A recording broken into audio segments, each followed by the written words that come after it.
শীতের শেষে প্রকৃতি যেন হঠাৎ করেই রঙিন হয়ে ওঠে।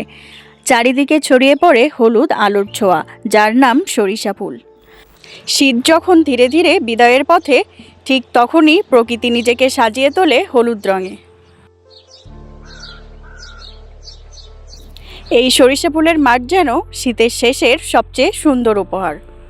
হালকা বাতাসে দুলতে থাকা এই ফুলগুলো শুধু চোখের আরাম নয়, এর ভেতর লুকিয়ে আছে গ্রাম বাংলার জীবন, প্রকৃতির ছন্দ আর কৃষকের আশা। সরিষা ফুল গ্রাম বাংলার জীবনেরই একটি অংশ। এই ফুলের সাথে জড়িয়ে আছে কৃষকের পরিশ্রম, স্বপ্ন আর আগামী দিনের অপেক্ষা। শীতের শেষ সময়ে এই মাঠগুলো শুধু ফসলের নয়, হয়ে ওঠে সৌন্দর্যের ঠিকানা। দূর দূরান্ত থেকে মানুষ আসে এই রূপ দেখতে, কিছুটা সময় কাটাতে প্রকৃতির খুব কাছে। মৌমাছির গুঞ্জন, ফুলের গন্ধ আর নীরবতা মিলিয়ে এই সময়টাই প্রকৃতি কথা বলে নিজের ভাষায়। শীত বিদায় নেয় নিঃশব্দে, রেখে যায় এই হলুদ মুহূর্তগুলো।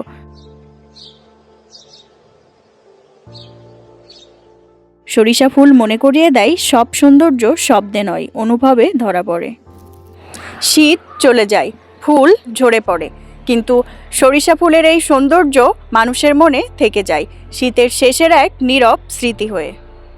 আফরিন আক্তার ইতি, কর্ণকাঠি, বরিশাল।